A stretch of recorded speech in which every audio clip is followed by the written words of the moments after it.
아내와 사별한 지 1년이 지났습니다. 하지만 아직도 아내는 제 주변에서 저를 지켜보고 있는 것 같아요. 힘들 때마다 늘 김창옥 쇼를 보면서 위로를 받았는데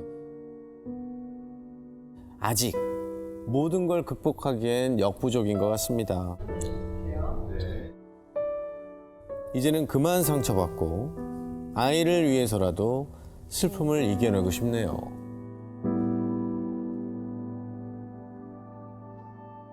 어디 계시죠? 자, 네, 네. 반갑습니다. 함께 오신 분은 친구분이신가요? 예, 지인입니다. 함께 또 자리를 해주셨고요. 아내분을 이제 그러면 작년에 떠나 보내신 건가요? 작년 10월 24일 날 보냈습니다. 어, 질병으로 하루아침에 보냈어요. 와이프 보내고 정말 한 3개월 동안은 좀 안 좋은 생각까지도 했었어요. 근데 그때 딱 두 가지가 저를 살리더라고요. 하나는 애기였고요. 하나는 김창옥 쇼2 보면서 그냥 아무 생각 없이 봤어요. 웃기도 하고 울기도 하고. 그러다가 최근에 뭐 캥거루족 어머니 한번 나온 적이 있으셨어요. 캥거루맘. 네. 네네네네네. 그분이 마지막에 했던 얘기 중에 자기 남편분이 그냥 보고 싶다. 그냥 보고 싶어요. 그 사람이 나한테 어떤 말을 하지 않아도 되고 저도 어떤 말을 하지 않아도 되고 그냥 보고 싶어. 그렇게라도 보고 싶어요. 한 번만이라도.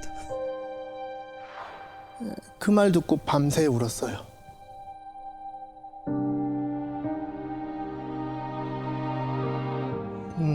와이프가 이제 항암을 1차 할 때 8개월하고 2차 전이되고 8개월 정도 했어요. 네, 아유 고생하셨네요.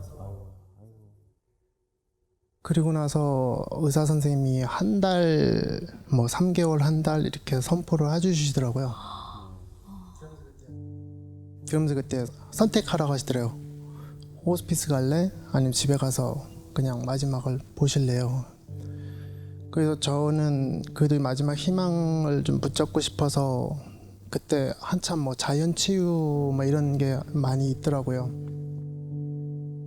자연치유 하겠다고 이제 갔는데 그때 거기 가서는 밤에 화장실도 제대로 못 가니까 제가 맨날 안고 가고 화장실 안에서도 제대로 앉아있지 못하니까 제가 안아서 볼일 다 하고 샤워할 때도 못하니까 제가 샤워하고 씻기고 그러면서 보냈어요. 근데 이제 와이프가 제 전이 되고 저희가 이사를 한번 했었는데 이사할 때 몸이 안 좋으니까 아는 지인분 집에 잠깐 하루 묵었어요. 근데 그분이 나중에 저한테 한마디 하더라고요.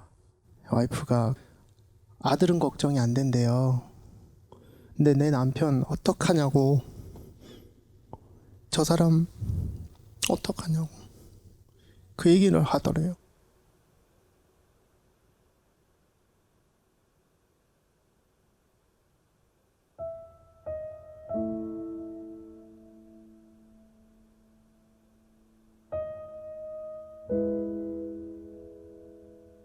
그러다가 밤에 갑자기 저를 부르더라고요. 그때 이제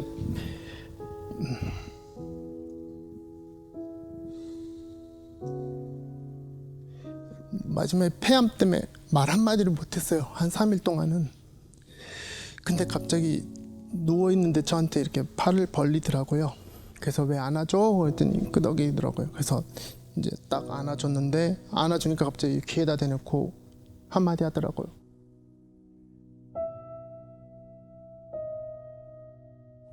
고마웠었어.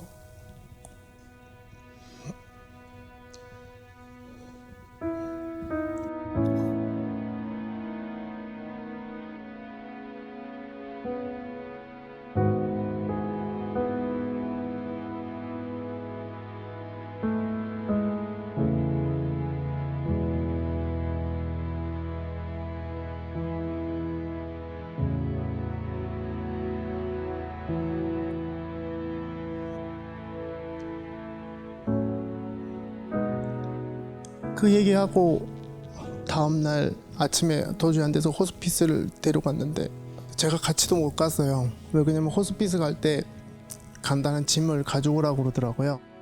그래서 저는 제 차로 따로 챙겨가지고 뒤에 출발을 했어요.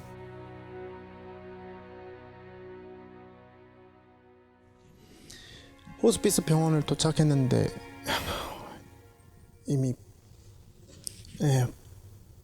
눈을 감은 상태였고요.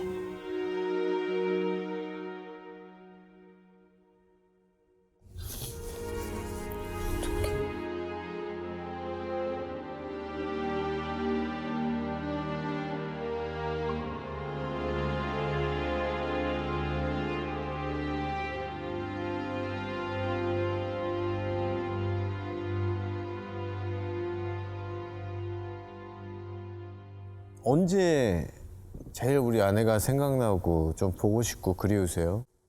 제가 이제 하는 일이 이제 건설 건축 인테리어를 좀 한 20년 가까이 하고 있는데 이제 가구도 일반 가구가 아니라 와이프랑 저 체형에 맞춰서 가구를 다 제작을 한 거거든요.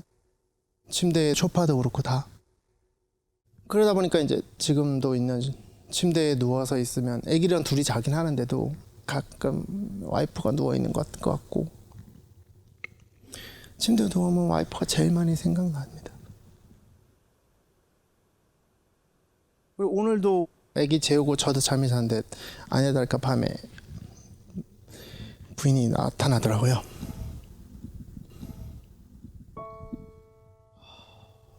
와가지고 저한테 어깨 이렇게 토닥토닥 하면서 남편 내일 서울 잘 갔다 와 걱정하지 말고 하고 그리고 잠에서 깼어요. 근데 이게 너무 상처도 크고 1년이 지나도 하다 보니까 이걸 어떻게 잘 받아들이고 어떻게 와이프를 내 옆에 있는 거라고 그냥 생각하고 지내야 될지 살아야 될지 이게 제일 힘든 상황입니다.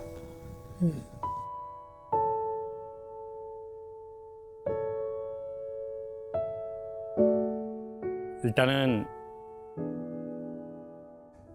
내가 아내에 대한 애정이 되게 깊으니까 우리가 그거에 대한 반작용으로 이런 마음에 힘든 게 계속 가는 건데 그러면 거꾸로 내 남편에게 아내는 무엇을 원할까?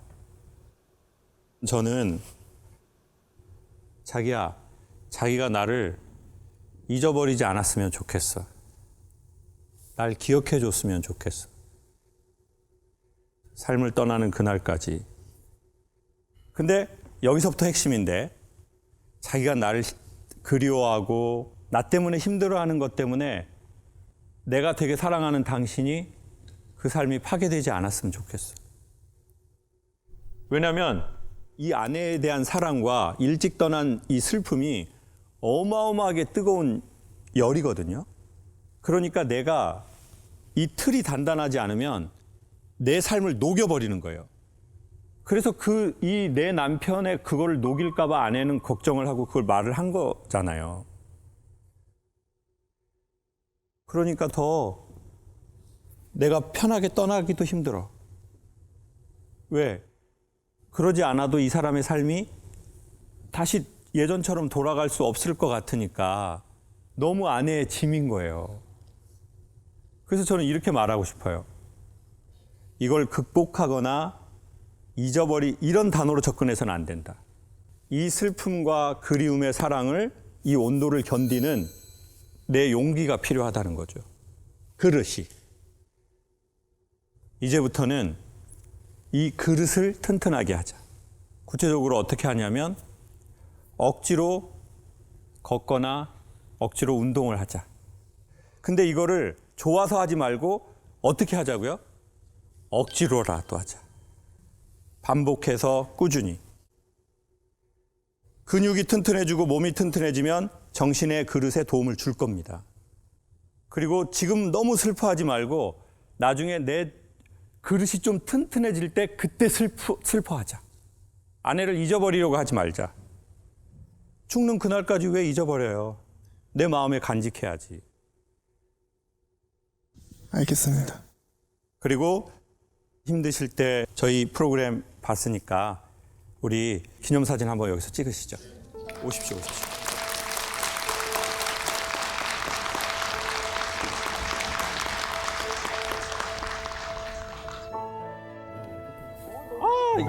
너무 예쁘다. 너무 예쁘네요. 네.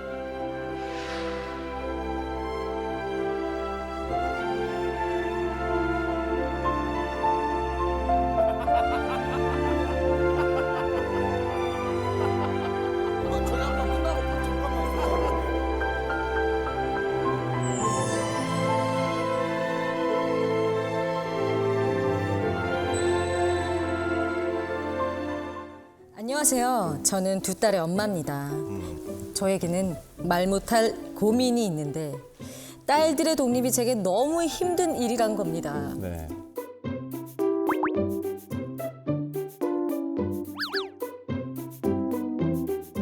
첫째 딸을 분가시킬 때는 극심한 우울증에 시달리기까지 했는데요. 작은 딸마저 언젠가는 독립시킬 생각을 하니 벌써부터 두렵고 무섭습니다. 언제까지 함께 살 수 없고 서로에게 독립해야 한다는 건 알지만 마음처럼 쉽지가 않네요. 어떻게 하면 좋을까요? 캥거루족을 어머니가 자처를 했어요. 네. 어디 계십니까? 어디 계십니까? 네, 안녕하세요. 예, 수원에서 온 김규인이라고 합니다. 네, 반갑습니다. 어머니 반갑습니다.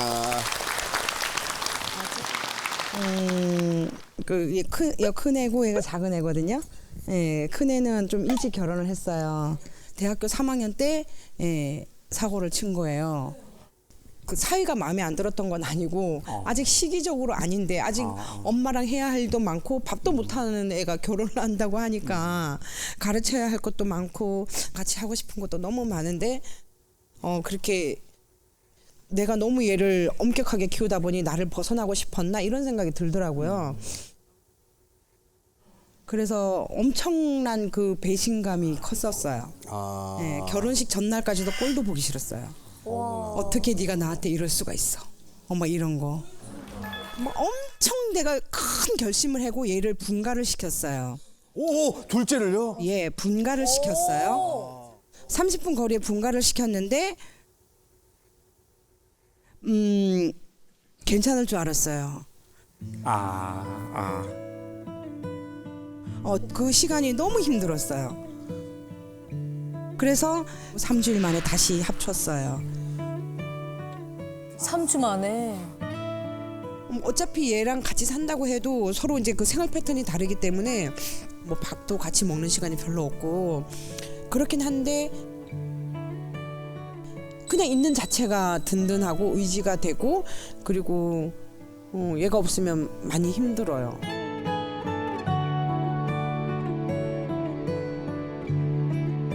맞아. 이게 언제부터 시작됐어요? 친구가 그냥 느끼기엔. 딱 그 제가 8살 때 아버지가 돌아가셨는데 딱 그때부터 그런 소리 안 듣게 잘하라고.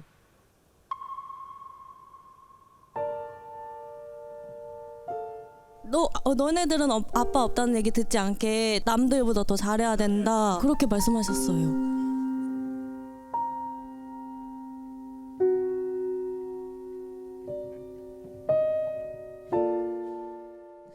제가 31살 때 얘들 아빠가 돌아가셨어요. 그러니까 얘가 6살, 8살.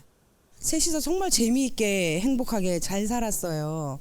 예, 잘 살았는데 남편이 그때 돌아가시고 친정 아버지도 같이 돌아가셨어요. 너무 충격 받으셔가지고. 그러다가 이제 친정 엄마를 의지하고 살았었거든요. 예, 그렇게 의지하고 살았는데 이제 엄마 돌아가시고 나서 그리움이 굉장히 컸었어요. 그런데 몇 개는 안 돼서 얘가 이제 그렇게 사고를 쳐버리니까 정말 그 우울증 말기까지 갔다고 할 정도로 좀 심각했었어요. 그랬겠다. 그러니까 사랑하는 사람들은 왜 자꾸 내 곁을 떠나가지? 뭐 이런 것들이 너무 컸던 거예요.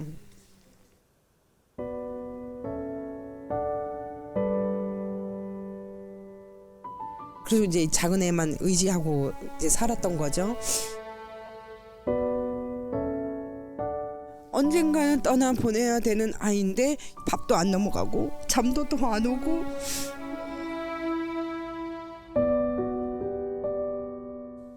또 내가 또 이렇게 혼자 남겨져야 되는데 그 혼자 남겨지는 그 두려움이 너무 무서운 거예요.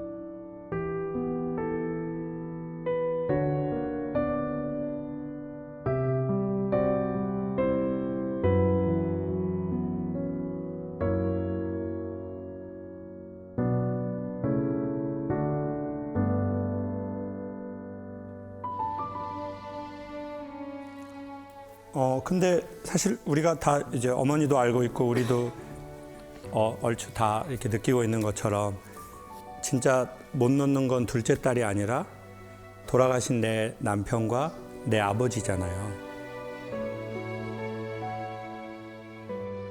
내 남편도 나를, 내 아버지도 나를. 그러면 우리 안에 뭐가 있냐면 우리 안에는 지금 불안감이 있거든요. 왜? 내가 준비 안 됐는데 떠나면 어떡하지? 얘네들이 날 떠날 거야. 그땐 난 어떡하지? 사람들이 저한테 물어봤어요. 죽음은 무엇이냐? 요 앞에 지금 조명이 있잖아요. 저를 비추거든요. 여기에 다 조명이 있어요. 죽음은 죽음 이유를 말하는 게 아니라 살아있는 확실한 시간을 비춘다는 거예요. 죽음이라는 것이. 저와 여러분이 모두 다 죽는 건 명확한 사실이니 죽음은 우리의 살아있는 시간을 비추어서 그러면 넌 어떻게 살아있는 시간을 살고 싶어? 라고 우리에게 묻고 그리고 살아있는 이 순간순간 한 시간이 얼마나 소중한지를 우리에게 비춰준다는 거죠. 그래서 죽음은 삶을 비추는 빛과 같다는 거죠. 근데 우리는 계속 죽음 이유를 계속 생각해버려. 그렇잖아요. 언젠가는 아이들도 떠나고 내 삶도 떠나는데 그럼 우리는 계속 언젠가 떠나지 못할 삶을 바라보고 아이고 떠날 건데 이러고 살 거냐는 거죠. 미련으로 치면 한도 끝도 없어요. 오늘 이 말을 한다고 칼을 자르듯이 되는 게 아니지만 내 남편과의 관계 정리가 내가 조금 필요한 거잖아요. 제가 소원이 있다면 남편을 진짜 꼭 한번 만나고 싶어요. 그 가끔씩 보면 AI로 죽은 사람이 나타나잖아요. 목소리를. AI 남편이 좀 나타나서 보고 싶어요. 그냥 할 말 아무 말도 하고 싶지 않고 그냥 보고 싶어요.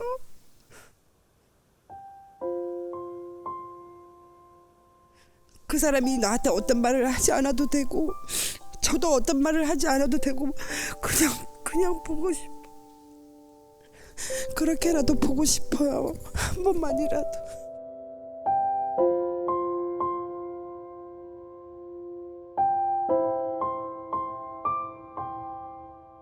그리고 정말 위험한 순간들이 정말 많았는데 남편이 항상 우리 아이들하고 저를 지켜준다고 항상 믿고 있거든요.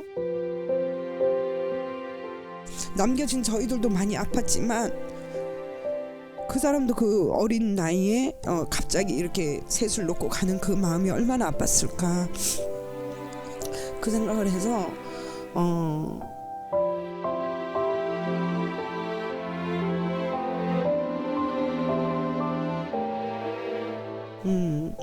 고마워요. 그냥 보고 싶어요. 그냥 보고 싶다는 말 한마디밖에 없어요. 그냥 모습만이라도 한번 봤으면 좋겠어요. 그거밖에는 남편한테 원하는 게 없어요.